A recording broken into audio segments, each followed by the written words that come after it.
So now I wanted to go over a little bit in shot compositions that we're going to be using with different cameras and talk a little bit about the different types of shots that are going to go into it. So when we're looking at shot compositions, this is basically going to be how you frame the image inside of your camera. If you're going to do like an off-center, or if you're going to be having overlay of graphics, you're going to need to adjust the type of shots that you use. So one of the things that's going to help you out with this is what's known as the viewfinder. And this is a small monitor that's either going to be on the side of the camera, as you can kind of see over here, or it may be an additional monitor that's mounted on the top. So when we're dealing with studio shots, we're going to tend to be looking at the viewfinder that's going to be mounted on the top of the camera. Now, if we're going to be talking about the ENG cameras, most of these are going to have a small portable monitor to give you the ability to see what the camera sees. And so when you do that, you can better frame up your shot. Now, one of the things that's going to help you as a guide for your shot is what's called the safe zone. So when we're dealing with looking at video, not the entire image of what's recorded makes it into the final product. If it's going to be something that's streamed or something that's broadcast over the air, there tends to be a part of the image that's going to get cut off. And to be safe, that outside border is going to take up about 10%. So if you want to guarantee that something is going to fit into your screen, make sure that it's going to fall within the safe zone. And if you look at a lot of your viewfinders, there's going to be some markings that are going to kind of go along the inside like a box to kind of help you set up your shot. So the safe zone is going to be a valuable tool for when you get shots that you're going to set up for your camera. So a lot of times, this is one of our studio cameras, and I can see that up here in the corners, I have these little black markers. And with the markers, I can see what's inside the safe zone and what's outside the safe zone. And this is the raw image that's getting recorded. Now, in the bottom right corner, I have a shot of where I'm looking at a television of what's being broadcast out from the camera. So when I look in the camera, I can see that there's these little two black monitors over on the left and over on the right. And this is a tool that the anchor sitting on this green wall can look to their sides and see what information or what video is being played. But due to that information being cut off of the 10%, when you look at the television, you can kind of see that those monitors have disappeared. So whenever you're shooting video, make sure what you're shooting is not going to be at the very top or the very bottom or the very edges. Otherwise, there is a good chance that that's going to get cut off. And for that reason, safe zones are really going to help you out. So looking at a couple of examples of camera shots and angles that were shot outside the safe zone. So when I look at this one in the upper left, I can see that the top of this person's head has been cut off. Likewise with the person in the bottom, their camera had set them up so that the top of their heads were at the top of the screen. They forgot to allocate that 10%. Now on the right side of my production switcher, I have actually a double safe zone. So this outside box is known as a traditional safe zone. The one that's on the inside is known as a text safe zone. So if I'm going to have text I want to make sure people see, I'm going to make sure that that text is going to be inside that inner box. That way it's not bunched up against the edge of the screen. And when I look at this screen, I can see that the top of his head is touching the top of this safe zone. When I look at the program, that's going to give me plenty of room above his head to send out wherever we need to send it out. If it's going to be broadcast over cable, over satellite, if it's going to get captured, I know that we're not going to lose part of his head because he is within that safe zone area. Now, once you kind of have, once you know where the borders of your camera are, there's different types of shots we're going to be using in either production or news to get the shot that you want. And so a wide variety of these things are going to come from some basic shots with some minor modifications. So the first shot that we look at is what's known as a tight shot or a centered shot. It can also be used as a close-up. So when I look at this screen, I can see my anchor is kind of in the middle. There's some equal space on both the left and the right. She has plenty of room above her head. And with her being centered, she is looking straight at the camera. So this is a good shot for when you have a person that wants to direct the audience or wants to directly address the people at home or viewing the audience. For that, you're going to have a tight shot and you're going to have it centered because as they're looking at you, there's a balance and a symmetry going to the entire shot. Now, another type of shot is what's known as a key shot or an over-the-shoulder shot, abbreviated as an OTS. And what this shot means is that we have the anchor that's moved off to the side of the screen, as you can see behind me, and I will disappear for a moment. That when we have our anchor set up in the studio, the camera allocates a bunch of empty space for the anchor to display a graphic. So in the bottom, I have my anchor with an empty space. Likewise, up top, I have the same shot composition for the other anchor, but the final result is our switcher has been able to add a graphic on top of it. And so this is why it's called over the shoulder, because most of these graphics do appear over the anchor shoulder. Now, one thing to consider, that some of these graphics may not be superimposed over the anchor in post-production or downstream of what the camera sees. If I look at this anchor that's on the left, I can see that she is standing in front of a bank of monitors, and those monitors are providing an imagery to coincide with the story. Now for this shot, my anchor and the camera are set up in the same fashion as the other ones. The anchor is offset to the right to allocate room for a graphic. The only difference is this graphic is being produced in a television behind her that's a part of the set. For the other two anchors, this graphic is superimposed, so they cannot see it in the studio. The camera operators will probably not be able to see it, but people at home and the director will be able to see it in the booth. Whereas with sports, they can see the graphics behind the anchor, and they can set that up. But both of these shots are going to be called a key shot or an OTS, for an over the shoulder. Now, another type of shot that's used is what's called a toss shot. So during a television newscast, we have different segments of the show that have a common theme. Whether those themes are all of our news stories, our sports stories, or weather stories, or even something else like entertainment or information. We want to transition from one set of stories to the other. Now, some ways that we can do it is by an animated graphic that says, now here's weather, or taking a look at news from across the nation, around the world, here's our global news.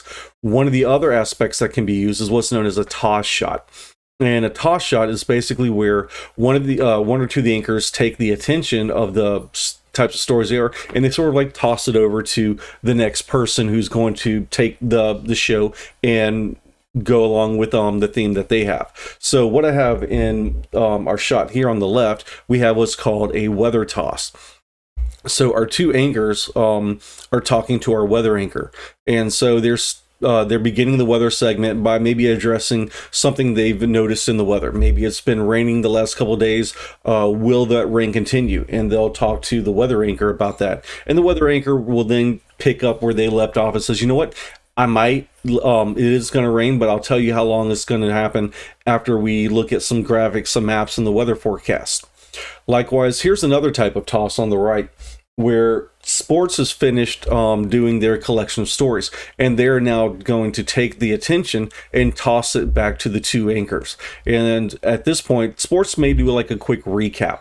So they may say, and taking a look at sports, as you can see, the men's basketball did really good. The women's basketball had a little trouble, but hopefully they'll come back the next game. And we're getting ready for baseball, and they can't wait to get started. And the two news anchors will kind of finish that train of thought, and they'll say, like, that sounds really good. Can't wait to see if the women's basketball team are going to pick up and how it goes. And then they'll just transition into the next segment, if it's like news, sports, or weather. So when we're looking at a toss shot, this is sort of a medium shot that's going to have room just around the anchors. There's a little bit of space behind the sports, a little bit of space behind the news. Or if I'm looking at the weather toss, again, there's a little bit of space behind the news anchor and a little bit of space behind the weather anchor.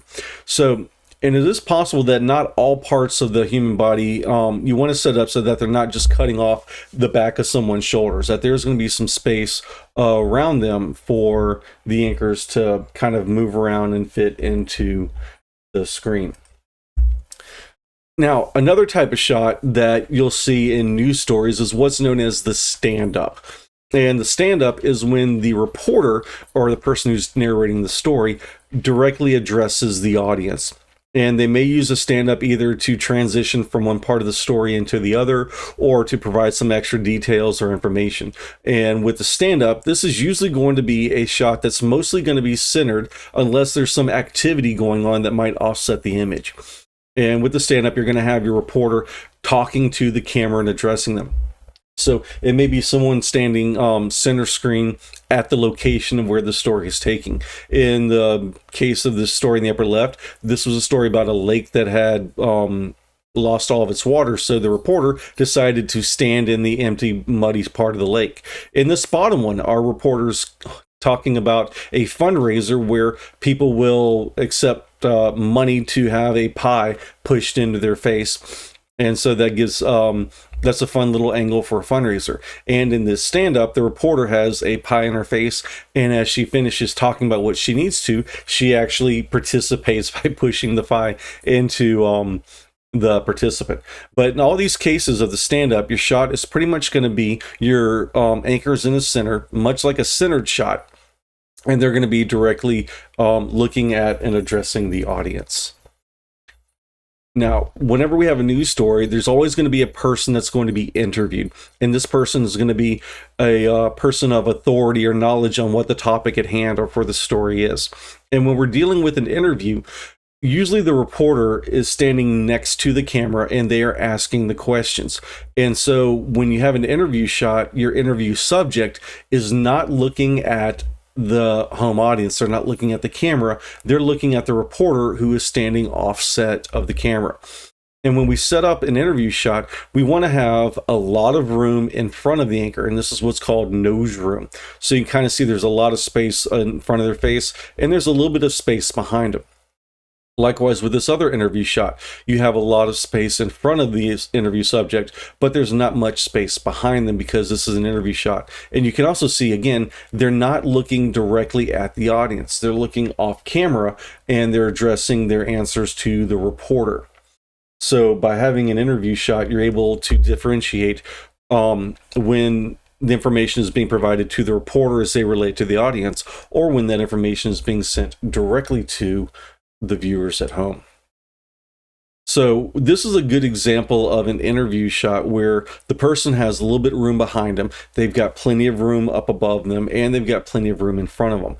The only thing I would comment that this is not a good interview shot is that the person is directly looking at the camera. You would want them looking off to the side for where the reporter is going to be standing. Now, for a centered shot, this is also not a good shot because this person is, in fact, looking at the reporter. And because of that, you want to move the camera a little bit over so that they have more room in front of them and less room behind them. Now, if they were directly addressing the audience and looking straight at the camera, that would be fine. But for an interview, this is a bad format because it kind of just breaks the symmetry and the balance of the shot off. And I'll talk a little bit about that more coming up in the next video or two. So another thing to consider when you're getting an interview with a subject is you want your camera even with their eyes. You don't want it too far above them because you're going to be looking down on the top of their head. Or you don't want it too far below their eye level because it's going to start looking up into their nose. So having it too high above them or below them is not good. You want to make sure that the camera is set up so that it is kind of in line with their face. So when they're getting interviewed, you have a good shot of their head. So in this case, this is a pretty good interview shot because he's got a little bit of space behind him, plenty of room in front of him, and a little bit of space above his head. So one other thing is, even if you have your camera set up for an interview and you have it at eye level, you want to make sure that the person that you're interviewing is also looking at the same eye level as the camera. So you want to make sure that in this case, this person's sitting down and my reporter was standing up. So the interview subject is having to look up, and that gives them an awkward or an unusual direction of that they're looking into.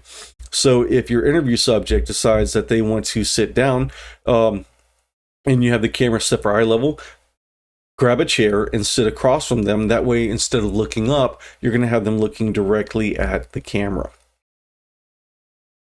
Now, another type of shot that we have that can also be very well used in storytelling is what's called extreme close-up.